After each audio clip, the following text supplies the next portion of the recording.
Dans cette vidéo, je vais partager avec toi 5 astuces pour créer des miniatures irrésistibles et par la suite, nous allons passer ensemble sur Canva où je vais te montrer étape par étape comment rendre ton design très attirant pour récolter plus de clics sur tes vidéos. C'est parti! Salut et bienvenue sur Gagner de l'argent by Cam, la chaîne qui t'apprend à générer de l'argent en ligne en te partageant les meilleurs outils et stratégies pour y parvenir. Dans cette chaîne, je partage avec toi des tutoriels complets, des trucs et astuces afin de créer ton business en ligne. Alors n'hésite pas à t'abonner pour ne rien rater des prochaines publications. Avoir une miniature est l'une des choses les plus importantes lorsqu'il s'agit de faire connaître une nouvelle chaîne YouTube parce que tout simplement, si personne ne clique pour voir la vidéo, celle-ci restera dans l'ombre parce que l'algorithme de YouTube ne recevra aucun signal lui permettant de la promouvoir. Il est donc très important de prendre le temps de réaliser une bonne miniature pour chacune de tes vidéos. Lorsque tu passes du temps à peaufiner ta miniature, à l'embellir pour qu'elle ait un joli aspect, tu le fais non seulement pour attirer les clics des spectateurs, mais aussi et surtout pour te démarquer de tes concurrents. Parce que comme tu dois certainement le savoir, lorsque tu publies une vidéo sur YouTube, celle-ci peut apparaître dans la page principale des téléspectateurs et aussi dans la barre de suggestions de vidéos et parfois même sur les résultats de recherche Google. Cela signifie que tu es en concurrence directe avec les autres YouTubeurs et il te faut donc impérativement te démarquer pour espérer avoir un taux de clic important. Mon premier conseil pour créer une miniature de qualité est d'avoir de la consistance. Avoir une cohérence dans tes couleurs et dans ton design est un facteur important. Non seulement c'est rassurant, mais en plus, ça crée une reconnaissance immédiate de la part des internautes ainsi qu'un sentiment d'appartenance. Cela te permettra de développer plus rapidement ton image de marque et non seulement ça, imagine qu'une personne regarde une de tes vidéos et qu'elle la trouve vraiment bien.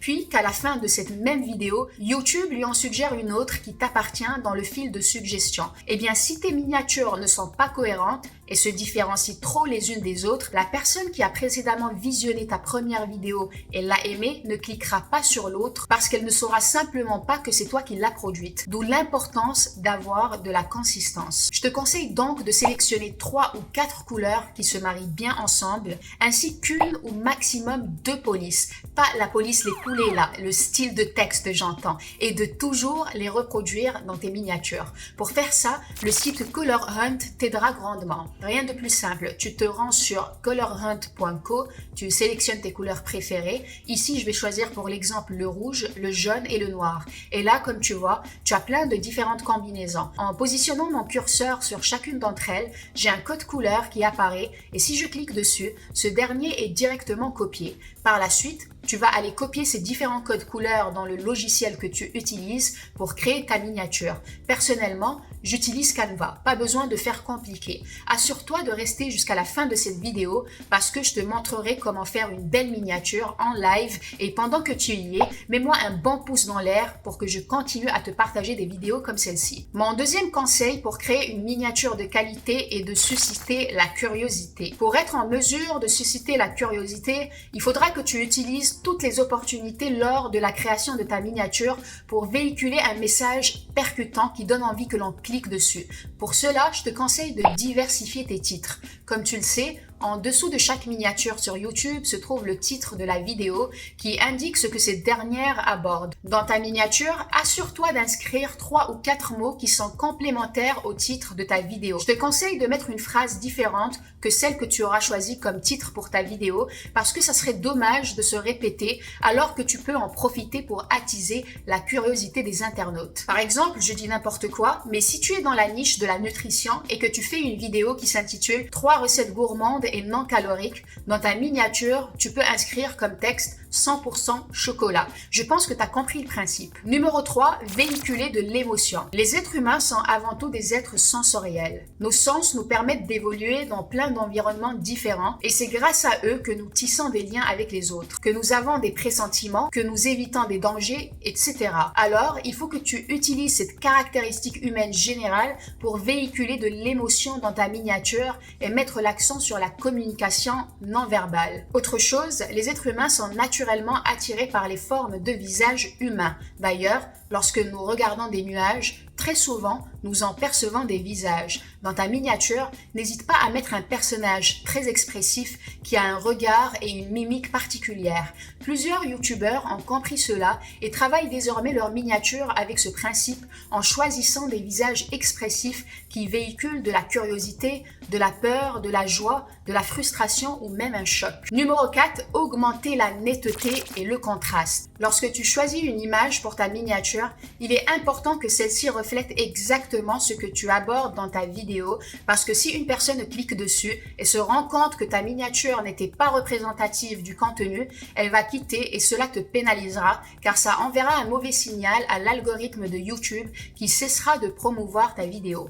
En plus de cela, ce que je vais te conseiller ici est de rajouter de la netteté et du contraste à ta photo. Ce que j'entends par là, c'est que les miniatures sont souvent vues dans un petit format et en conséquence, elles perdent de la couleur. Donc, peu importe ce que tu utilises pour faire tes miniatures, que ce soit Canva ou Photoshop ou un autre logiciel, assure-toi de rajouter un bon 35 ou 40% de contraste et de netteté.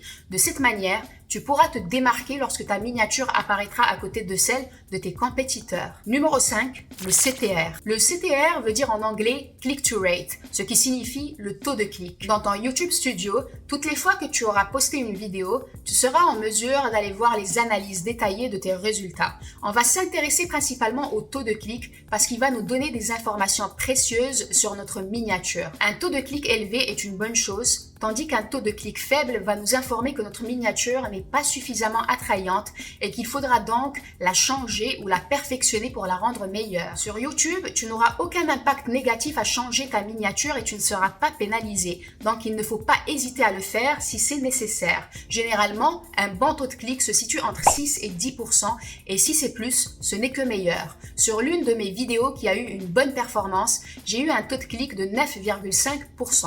Comme tu vois ici, on a une donnée qui s'appelle impression. Cela signifie simplement que YouTube a montré ma miniature aux téléspectateurs 2,6 millions de fois. Et plus bas, nous avons le nombre de vues générées par ces impressions. En l'occurrence ici, 243 900 vues, ce qui est pas mal. Avec ces statistiques, j'ai un signal important qui me dit que ma miniature a beaucoup plu et qu'avec un taux de clic de 9,5, je ferai mieux de reproduire d'autres miniatures qui lui ressemblent dans mes prochaines vidéos. En analysant en permanence tes données, tu seras en mesure de t'ajuster aux attentes de ton audience et de créer des miniatures de plus en plus percutantes. À présent, on va passer sur l'écran de mon ordinateur et je vais partager avec toi des astuces qui donneront à ton design un look exceptionnel. C'est parti! Voilà les amis, nous sommes sur l'interface de Canva Pro sur mon compte personnel. Ici, comme tu vois, j'avais déjà fait une miniature il y a quelques jours. D'ailleurs, tu retrouveras cette vidéo sur ma chaîne. Elle t'explique pourquoi choisir YouTube pour lancer son business. À présent, on va aller faire notre miniature. Je vais venir ici et je vais taper tout simplement miniature YouTube comme ici. On va pas choisir un modèle qui a déjà été créé par Canva. On va faire notre propre miniature. Comme ça, je vais te montrer des trucs et astuces pour toujours avoir des miniatures impactantes. Donc, je choisis n'importe laquelle. Donc, c'est pas celle-là qui va nous intéresser. Personnellement, je vais pas l'utiliser, donc je vais complètement la supprimer. Ici, on a le cadre qui comporte déjà les dimensions appropriées pour la miniature YouTube. Comme tu vois ici, si on clique sur redimensionner, tu as 1280 x 720p et c'est ce dont on a besoin pour notre miniature. Donc à présent, je vais aller choisir ma couleur pour mon arrière-plan.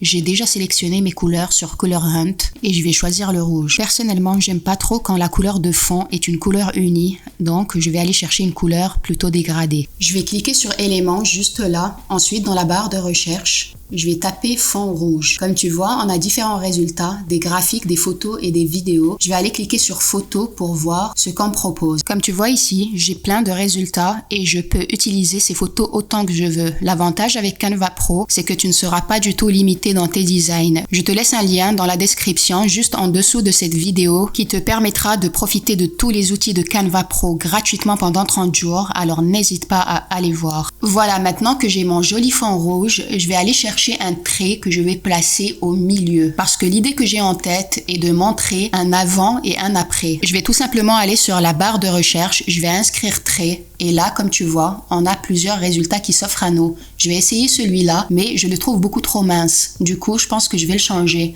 Je vais choisir plutôt celui-là qui a l'air un peu plus épais. Par la suite, je vais venir centrer mon trait au milieu de la photo et je vais venir rétrécir ma miniature comme ça. Je la travaille de la même manière qu'elle apparaît sur YouTube. À présent, je vais rajouter du texte en cliquant sur texte juste là, ajouter un titre. Je vais inscrire mon titre. Ensuite, je vais aller changer la police. Je vais choisir celle-là. Ensuite, je vais agrandir mon titre pour qu'on le voit un peu mieux. Ensuite, je vais aller cliquer sur Effet, Contour. Comme tu vois, ça me laisse les contours et ça supprime ce qu'il y a au milieu. Je vais venir copier mon texte. Ensuite, je vais le placer exactement au-dessus du premier texte. De cette manière, je vais aller sur couleur et je vais choisir une autre couleur, le jaune par exemple. Et c'est là que la magie opère. Comme tu vois, ça ressort beaucoup plus mon texte. Comme je veux montrer le avant et le après, sur le côté droit de ma miniature, je vais inscrire un texte sans aucune retouche. Et comme tu vois, la différence est pas mal quand même. Ah oui, et une chose que j'ai oubliée et que je vais rajouter maintenant, c'est que je vais copier mon texte de nouveau. Ensuite, je vais venir le placer au-dessus de mon premier texte de cette manière.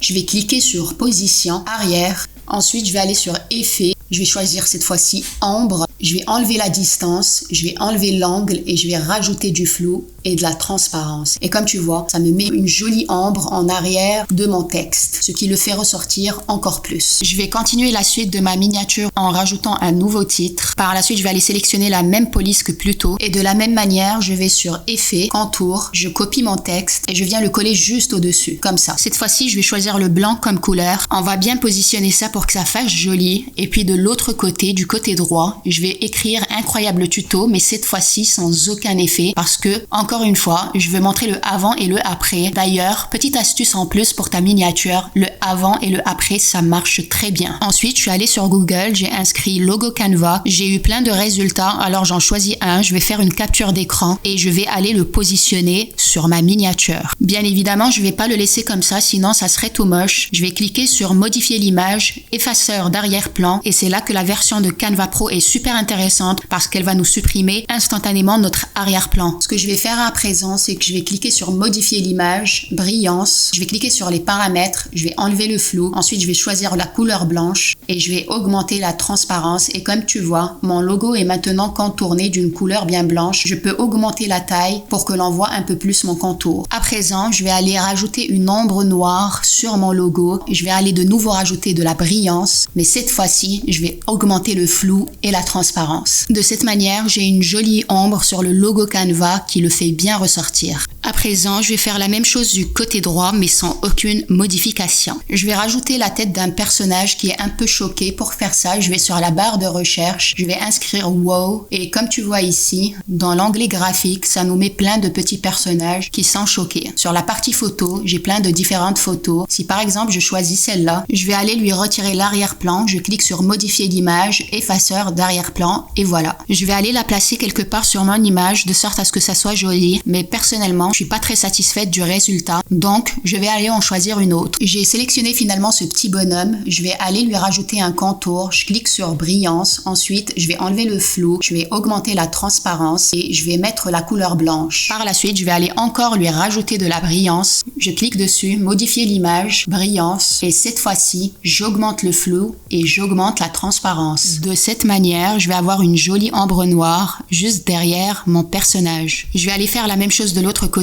mais sans rajouter aucun effet. Je vais rajouter une croix juste comme ça pour montrer que ce n'est pas la bonne manière de procéder. Rappelle-toi le conseil que je t'ai donné, on veut rajouter du contraste et de la netteté. Je vais aller cliquer sur modifier l'image et je vais aller rajouter du contraste comme ceci et de la clarté. De cette manière, je vais être sûre que je vais me démarquer de mes compétiteurs. La dernière chose que je vais faire est que je vais rajouter une flèche sur ma miniature. Je vais sur la barre de recherche, j'inscris flèche et je choisis celle-là. Je vais te donner une astuce super utile. En fait, quand on choisit un élément sur la partie graphique comme une flèche, on peut pas lui ajouter de contour parce que sur Canva, tu peux ajouter de la brillance uniquement aux photos. Alors, on va rendre notre flèche une image et non pas un graphique pour pouvoir faire ça. Sur la partie juste en dessous, je vais ajouter la couleur noire qui est une couleur complètement en contraste avec ma flèche blanche. Puis, je vais venir positionner ma flèche dessus. Ensuite, je vais faire une capture d'écran de ma flèche blanche sur fond noir. Je récupère ma capture d'image comme ceci. Ensuite, je vais aller la positionner sur ma miniature et je vais lui retirer le fond. De cette manière, j'ai une flèche qui est devenue une image et je peux lui ajouter de la brillance pour la faire ressortir encore plus. Pour lui rajouter du contour, on va utiliser le même processus que tout à l'heure. Je clique sur modifier l'image. brillance. Ensuite, je vais enlever le flou et augmenter la transparence. Et comme tu vois, j'ai un contour qui s'est dessiné. Je peux augmenter la taille pour qu'on le voit encore mieux. La dernière chose qui me reste à faire est d'aller télécharger ma miniature. Je vais cliquer sur partager, télécharger. Je vais choisir la page 1 parce qu'elle se situe dans la première page. Je vais mettre terminer et je vais la télécharger en format PNG parce qu'il va bien faire ressortir tous les détails. Voilà, ma miniature est prête et je suis très satisfaite du résultat. Voilà, cette vidéo touche à sa fin. N'hésite pas à t'abonner à la chaîne pour ne rien rater des prochaines publications, à activer la cloche des notifications